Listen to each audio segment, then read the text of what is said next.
Zahir bəy, İmişli rayonundan Həmzağa Abbasov yazır ki, sualım Zaur bəyədir. Öyrənmək istəyirəm ki, görüm rayonlarda ədliyyə sistemi varmı?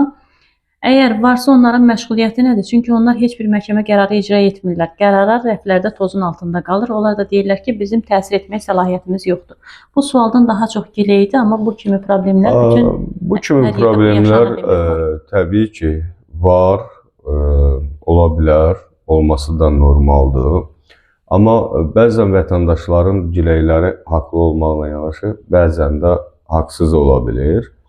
Nəyə görə? Çünki bəzən icrası mümkün olmayan qətnamələr olur. Misal üçün, deyək, borc tələbi. Avropa Məhkəməsinin qərarı var ki, borcu ödəməməyə görə heç kim azadlıqdan məhrum olmaz.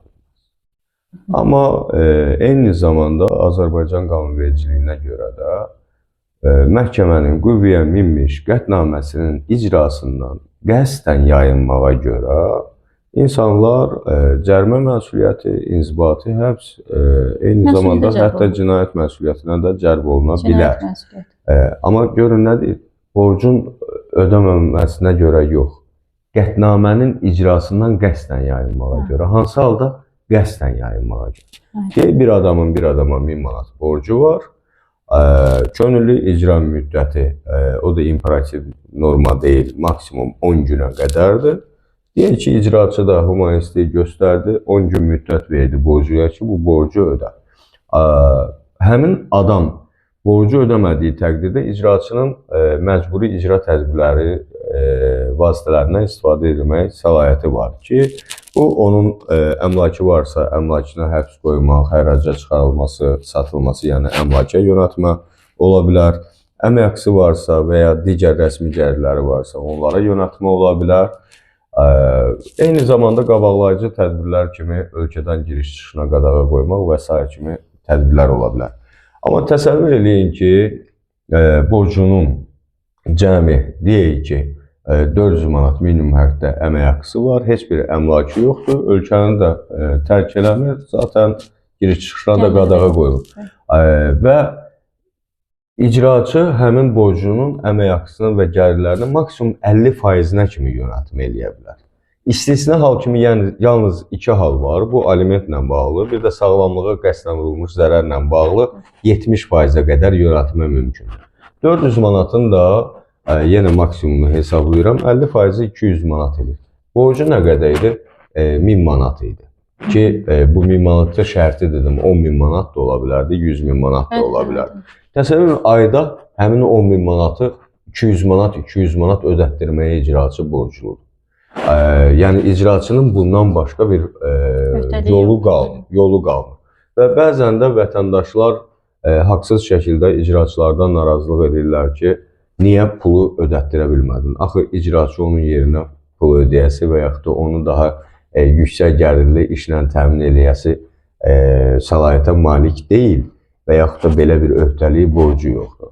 Bundan əlavə, bəzən qətnaməsi, icrası mümkün olmayan qətnamələrdən, misal üçün, uşaqla ünsiyyət məsələsi olur ki, bəzən valideynlər bir tərəf, digər tərəfdən uşaqla görüş üçün məhkəməyə müraciət edir, qətnamə çıxır, deyək ki, uşaq ananın himayəsindədir, qətnamə var, ata uşaqla həftədə bir dəfə görüşsün. İcraçı görüşü təşkil eləyir, tərəfləri ora gətirir, dəvət eləyir, tərəflər gəlir və ya gəlmirsə, artıq icraçı müvafiq tədbir həyata keçirir, polis vasitəsilə gətizdirir. Deyək ki, uşaq da gəldi və uşaq atası ilə görüşmək istəmədi. Bax, icraçı, siz olsanız icraçının yerinə hansı tədbir görə bilərsiniz? İcraçı maksimum orada görə biləcək tədbir, Qayyumluq Himayəçilik Komissiyasını dəvət eləmək, uşaqla, valideynlərlə görüşlər təşkil eləmək, eyni zamanda müvafiq qurumdan psixoloq dəvət eləmək, psixoloqla görüşlər keçirmək. Nəticədə yenə uşaq görüşmək istəməsə, uşağı buna kim məcbur eləyə bilər? İcraçı məcbur eləyə bilərmi? Eləyə bilməz. Artıq icraçı xitam verməyə borcludur. Çünki bu qətnamənin icrası mümkün deyil. Uşağı məcbur eləmək olmaz. Və yaxud da bu alimentlə bağlı olsun, eyni qaydada olur. Və yaxud da bəzən olur, deyək ki, pul tələbi ilə bağlı məsələlərdə yenə bir nümunəni deyim. Borclu tərəf vəfat eləyir və vəfat etdiyi zaman onun hər hansı bir əmlakı, bankda pulu, nə bilim, miras əmlakı qalmır. Onu icraçı kimdən almalıdır? Gedib ölüdən ala bilməz, eyni zamanda miras əmlakı qalmadığı üçün heç vəfat etmiş şəxsin vərəsələrindən də ala bilməz.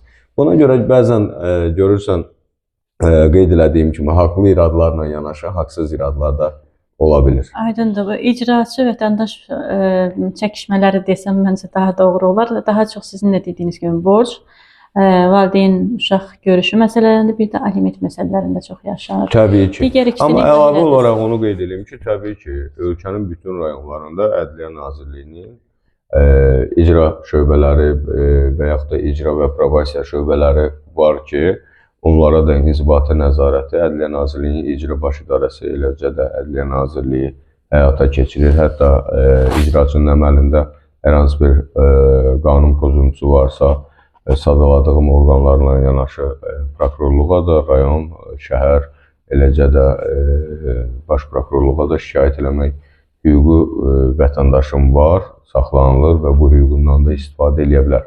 Hətta qətnamənin icrasına nəzarətlə bağlı qətnaməni qəbul edən məhkəməyə də müraciət etmək, eyni zamanda icraçının hərəkət və hərəkətsizliyi ilə bağlı inzibati məhkəməyə də şikayət etmək hüququ vətəndaşım vardır. Aydındır.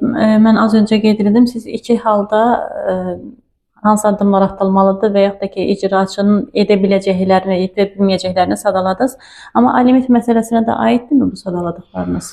Təbii ki, bu sadaladığım məcburiyyət varmı ödətdirmək? Yox, hər bir halda bu sadaladığım aliment məsələsinə aiddir. Çünki yenə qeyd edirəm, ata deyək ki, işləyir, 400 manat, 500 manat əmək haqqı alır və icraçı onun 70%-nə maksimum yönəltmə eləyə bilir ki, 400 manatın 70%-i deyək 280 manat məbləğində təşkil olunur və icraçı borcunun iş yerinə müvafiq məktub göndərməklə əmək haqqısının 70%-nin tutularaq məhz aliment hesabına ödənilməsini tələb edir və iş yeri də buna təbii ki, birəbir olaraq əməl etməlidir və əməl edir. Amma hər uşağa misal üçün deyək 260 manat məbləğində aliment təyin olunmuşdur. Məhkəmə tərəfindən nümunə olaraq deyirəm. Bu ümumilikdə 520 manat eləyir. Atanın ödədiyi isə cəmi 280 manatdır. 70%-i 400 manatdan. İndi sual olunur, yerdə qalan məbləği kim ödəməlidir, necə ödəməlidir və yaxud da icraçı o məbləği necə ödətdirməlidir? Məsələ burasındadır ki, icraçının o məbləği ödətdirməsi üçün hər hansı bir icra mexanizmi yoxdur. Yenə qeyd edirəm, adamın əmlakı yoxdur, başqa gəliri yoxdur, bir rəsmi iş yeri var, oradan da 400 manat gəliri var. İcraçı onun yerinə pul ödəməyə borclu deyil axı. Tamam mı? Sadəcə qətnaməni vətəndaşlar bilməlidir ki, müddəti 30 ildir. Qətnamə 30 il qüvvədədir və 30 il ərzində də olsa, həmin o kəsir hissə, deyək ki, hər ay misal üçün 100 manat, 150 manat kəsir qalırdısa, həmin kəsir hissə uşaq 18 yaşına çatır, aliment dayansa da belə, ondan sonra hələ neçə il borclu o pulu ödəməyə borcludur və icraçı da həmin qətnaməni icra eləməyə borcludur. Yenə əmək haqqısı varsa 70%-dən yönəltmə. Amma alimenti ödəməkdən qəsdən yayınma nədir? Əvvəlki suallarda da mən qeyd elədim. Qəsdən yayınma olarsa bu inzibati və cinayət məsuliyyəti yaradır. Alimenti ödəməkdən qəsdən yayınma nədir? O deməkdir ki, mən alimenti ödəmirəm. Alimenti ödəməmək üçün hər hansı bir misal üçün qayaq işləyirdi 400 manatlıq işdə, bugün gedir işdən də ərizə yazır, çıxır ki, işləmirəm, yoxumdur.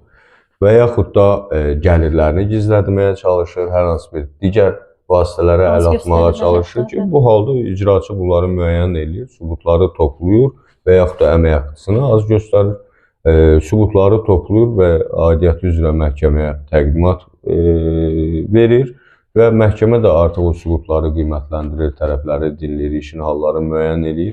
Ondan sonra ya onu inzibati və ya cinayət məsuliyyətinə cəlb edir və yaxud da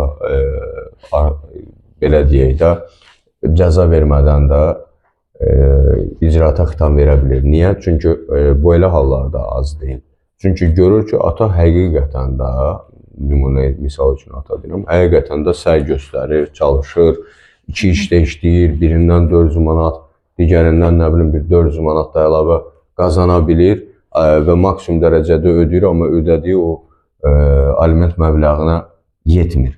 Bu halda təbii ki, hakim də görür ki, vətəndaş səy göstərir, ödəmədən hər hansı bir qəsdən yayınma yoxdur. İşin bu hallarını nəzərə alır. Amma bəzən belə də olur ki, bu mövzuda biraz ürəyim doludur. Qoy qeyd edeyim. Bilirəm ki, daha doğrusu suallarınız olacaq, tamaşaçılar üçün də maraqlı olacaq. Amma bəzən olur ki, vətəndaş məhkəməyə gəlir və bilirsiniz, mən işləyirəm, 400 manat əmək haqqı alıram. 520 manat, misal üçün də 260 manatdan aliment ödəməliyəm. Mən 400 manatı ora ödəsəm, bütünlükdə özümə heç nə qalmır. Əlavə olaraq da mən təkrar evlənmişəm, təkrar nikahdan da 1, 2, nə bilim, 3 uşağım. Bu artıq nə deməkdir? Bu artıq vətəndaşın bir məsuliyyətsizliyi deməkdir. Uşağına qarşı bir məsuliyyətsizliyi deməkdir. Və belə olan təqdirdə təbii ki, artıq uşağın mənafeyi baxımından insan məsuliyyətə cəlb oluna bilir. Niyə? Çünki əvvəlcə sən ata olaraq o məsuliyyəti dərk eləməliydin ki, 400 manat əmək haqqı alırsan, digər gəlirin yoxdur. Əvvəlki nikahdan 2 uşağın var, zaten onların alimentini 400 manatını ödəyə bilmirsən, bir də təkrar nikaha daxil olub 1, 2, 3 uşağa sahib olmuşsan. Bu özü-özlüyündə axı hakim qərar qəbul edən zaman iş materiallarına əlavə olmuş sənədlər, sübutlar, şahid ifadələri eyni zamanda da öz daxili inamına əsaslanaraq qərar qəbul edə bilər. Prosessual qanunvericiliyin tələbidir bu. Və mən də hakim olsam, mən də hesab edirəm ki, sərt qərar qəbul edərəm o cür vətəndaş barədə. Niyə? Çünki hesab edirəm ki, gəliri olmayan, birinci nikahdan olan uşaqlarını saxlamağa gücü çatmayan bir şəxs ikinci dəfə ailə qurub təkrar uşaq dünyaya gətirilməsinə vasitəçi ola bilməzdir. Bəs əgər aliment alan ana, birinci evliliyindən aliment alan ana ikinci dəfə ailə qurarsa, onda necə aliment almağa davam edə bilər? Baxmayaraq ki, bu başqa mövzudur, amma... Yox, elə hesab edirəm ki, bir-birinə bağlı əlaqəli mövzulardır. Bunları qarşılıqlı şəkildə müzakirə etmək çox gözəl olardı. Məsələ bundan ibarətdir ki, aliment, gəlin əvvəlcə baxaq ki, alimentin təyinatı nədir? Söhbət uşağa verilən alimentdən gedirsə, Ailə Məcəlləsi qeyd edir ki, uşaqdan ayrı yaşayan valideyn uşağın saxlaması üçün aliment ödəməyə borcludur. Yəni, ata uşaqdan ayrı yaşayırsa, amma uşaq ananın himayəsində yaşayırsa, ana və uşaq özü yenə kiminsə himayəsində yaşayıb yaşamamağından asılı olmayaraq, nə bilim, ananın atası imkanlıdır, vəzifədədir, pulludur, nə bilim, sahibkardır, nə bilim, təqaüddə olan, bilmirəm, yüksək təqaüd alan şəxsdir. Bunların heç biri rol oynamır və yaxud da bir zəngin kişi ilə ailə qurdu, rəsmi və ya qeyri-rəsmi olaraq ailə nikah münasibətinə daxil oldu. Bu heç bir rol oynamır. Çünki aliment uşağa ödənilir. O, ana ərə getdisə də ana ərə getdi.